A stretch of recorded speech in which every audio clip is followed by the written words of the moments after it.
less than 2,000. The podcast. Are you ready to have your mind blown? I am. Go for it. There is something from 2020 that I actually really like. Bullshit. Dead serious, man. I am not bullshitting you. There's no way that you have something past 2000 that you actually like. The Final Fantasy VII Remake. The game came out in 1997, bro. You actually like something from 1997. You don't like something from 2020. They just remade the game. So you can't sit here and tell me you like something, post 2000 because, sorry, you still got nothing. Fair enough. But I've been playing the hell out of the Final Fantasy VII Remake. I'm almost done with it, and I'm loving it. It's just fantastic. And as you pointed out, Final Fantasy VII was from 1997. So we're going to talk about that stuff today. I'm okay admitting this. Okay, I've not played the game yet. The side-by-side comparisons from the 1996 version to the one that just came out is mind-blowing. It looks incredible. The detail in the characters is fantastic. Wrap your head around this. In 1997, the original Final Fantasy VII was mind-blowing in terms of graphics. I mean, this was such a step ahead from really anything that had come before it, Final Fantasy or otherwise. I mean, the 3D digital effects, the CD-based gaming, getting away from the sprites of the 80s and 90s from the Nintendo era, and going full-on polygon 3D and with full motion videos, it was completely revolutionary. So as good as it is now, that is a similar experience for what it was like to be in 1997 with this game. And from that perspective, it's pretty amazing. I mean, Final Fantasy is arguably one of the greatest game franchises that's ever existed.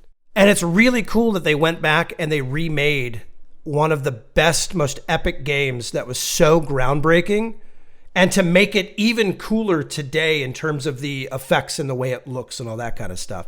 That being said, nothing beats the original. So let's go all the way back to 87 when this game first came out. The original Final Fantasy.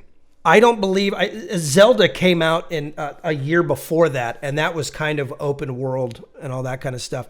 But Zelda and Final Fantasy were about the first times that you had an open world universe where you could move left, right, up, down, and sort of move about. I was used to like Super Mario Brothers, where it was 2D and you went left to right. When that's like open world stuff came out, couldn't get into it. To bust your balls a little bit, and to be honest with you also, I think that probably goes back to you never really got super into it when you were younger. And I have a theory as to why. I mean, first of all, my first experience with JRPGs goes back to, like so many from our generation, Dragon Warrior on NES, 1986, the year before Final Fantasy was released. And I got it free like so many other people, 86.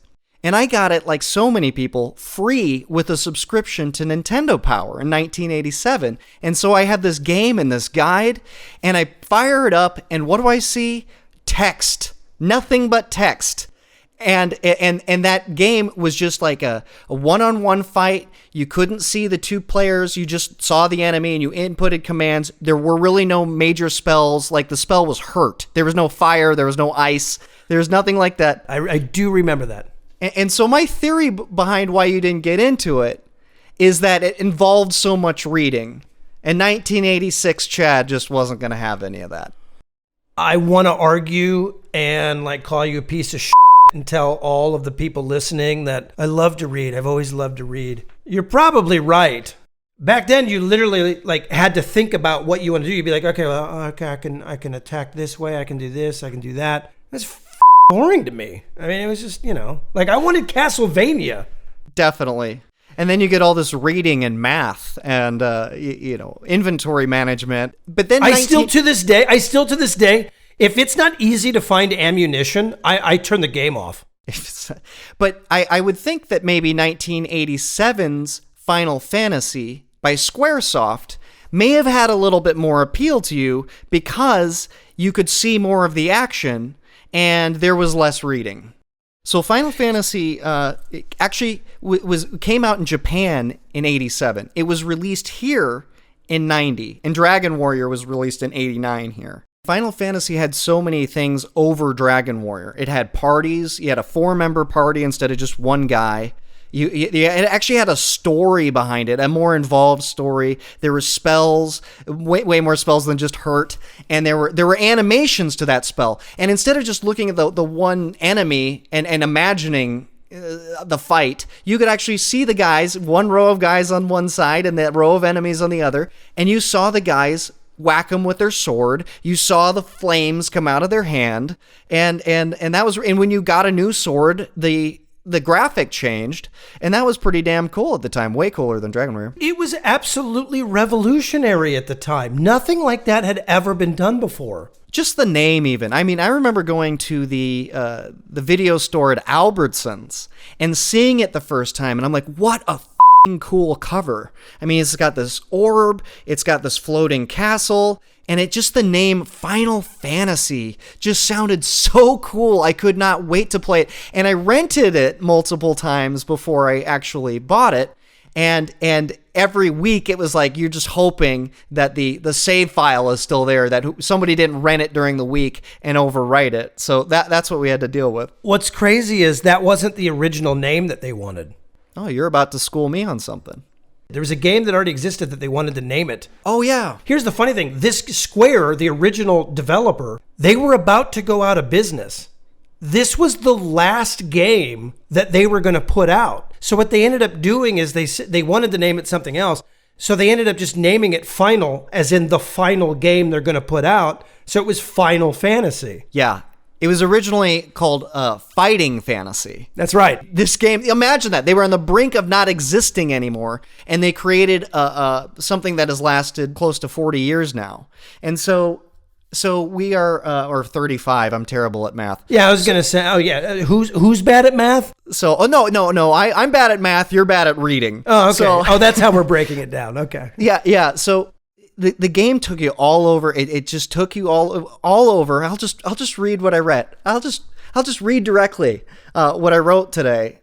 It took you on an exciting adventure all over the planet, into volcanoes and ice caves, the bottom of the sea to the skies, across deserts and deep into the earth. You encounter everything from witches, fairies, and mermaids to pirates, vampires, and robots. That's a awesome game. I'm so glad you actually wrote that out.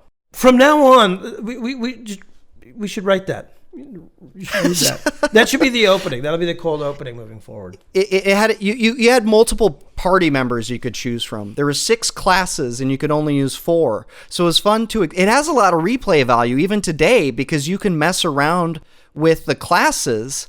And I don't care what anybody says. I still like the thief. If I play, I put the thief in it. And the thief is worthless in the game because so many of the mechanics of this game are broken. They just didn't work as intended, including the luck stat, which helps you run. And so that was broken, and that made the thief basically worthless until the class change. And he becomes a ninja, and then he's like the baddest ass warrior. Remember how I had where my office is now? Remember how this was like the hangout room with the TV with the Nintendo game system? I sure do. Yeah, and so this is where you and I actually played the game. And we sat and we played for hours, man. And I think that's one of the reasons why, not to get sentimental, part of the reason why I think I really liked that game is because we played it together. I mean, it was different for me. I was used to like Mario, basketball, like Castlevania. But this was so fun for us to play because we just hang out. We could play it for hours. And it wasn't really fast paced, so we could actually sit, communicate, talk about it, and play the game. And it was just fun, man. It was fun. It was a great game to play together because it's like there was so much leveling up you had to do, grinding. You had to get gold. You had to get experience in order to advance. Otherwise, you get killed by the enemies. And so that's one of those things. I mean, hours upon hours of doing nothing but walking back and forth on the little map and waiting for a random encounter. And then you get a fight, you win some gold, and I hope you get enough for the new sword or the new spell. You get enough experience so you level up enough. But I love that. I have great memories of that too. Final Fantasy, they literally gave a long game with lots of intricacies, with leveling up, and it took time. And so you got really invested. And I think a lot of game developers, even today, don't do that. They just sort of like jam the title down your throat. It's going to be epic and awesome. And then it ends really quick, and that's it. Okay, so 1991, we get the Super Nintendo, and we get Final Fantasy II, which is one of my personal favorites of the whole series. This is taking it to the next level. First of all, it's actually the fourth one in the series, and then Final Fantasy III came out in 1994, and that was actually Final Fantasy VI. So they were skipping ones in the US because they weren't doing all that well. You know, it wasn't until Final Fantasy VII that it really took on in the West. Well, Final Fantasy VII was really that changed everything. It took the gamers that really liked this type of game, and it now opened it up to a much broader audience. Absolutely, dude. And because, largely because of the advertising campaign, there had never been anything like this. They threw so much money, tens of millions, into an advertising campaign because they were like, this is the game that's going to make or break us. And this is the game that we really want to catch on in the West. I hear a lot of younger people talk about how they don't understand what the big deal was with Final Fantasy VII. They're like, they play it now, and there are elements that don't hold up that well. There are elements that didn't age well, like the blocky polygon Lego kind of graphics for some of the character models. And it looks really, the gameplay is really outdated compared to what? If you're used to modern and then you go back and play Final Fantasy for the first time, Final Fantasy VII for the first time, you're like, this is the game? This is the game that, sold over 10 million copies? This is the game that my older brother says is the best thing ever?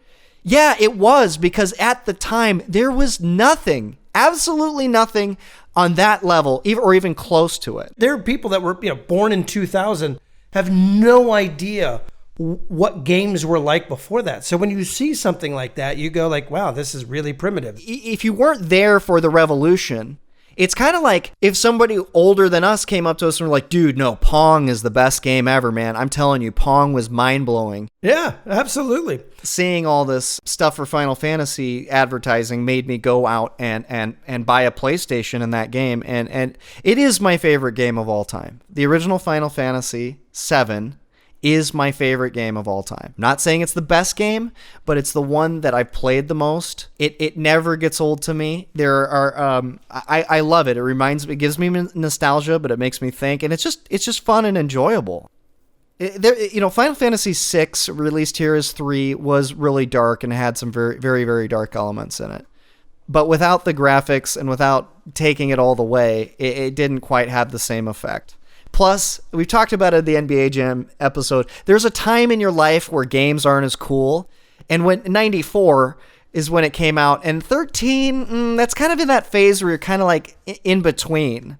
And really, I stopped playing games around then. And it wasn't till 7 came out that I got back into gaming. Because you were already at the point where you were like, I can't jump on this PlayStation trend. Like, you. Yeah, you're right. I was a hater even then. You were already at that point, and marketing worked on you. But it worked in the right way. It worked in the way where you went, gaming is cool again. Just like NBA Jam did from an arcade perspective, from a home console perspective, this game changed in-home gaming. And people like you, who were already starting to kind of go, meh, and get past it, it brought you back. It didn't just change gaming, it changed me. It changed my life in terms of, it came out when I was 16, really started playing it when I was 17. The themes of life and death were so touching and meaningful to me. They still stick with me. The story was kind of the basis of almost spirituality for a significant portion of my life. The basic concept between every living being on the planet, human beings, animals, trees, everything has spirit energy. And when you die, it returns to the planet and goes to the life stream. And this corporation's sucking this stuff out and using it as energy. And so they're really using people's souls, the planet's soul. And that was that just connected with me on a level that made sense to me, that made souls and the afterlife, so to speak, kind of makes sense. And it's really good from the standpoint of it is environmental. Yeah, you shouldn't be blowing things up and killing innocent people. But the environmentalism themes, the spiritual themes were incredibly powerful. So I have this game to thank as the reason why when you grew up, you wanted to be a hermit and go live in the woods. This had a lot to do with it, definitely.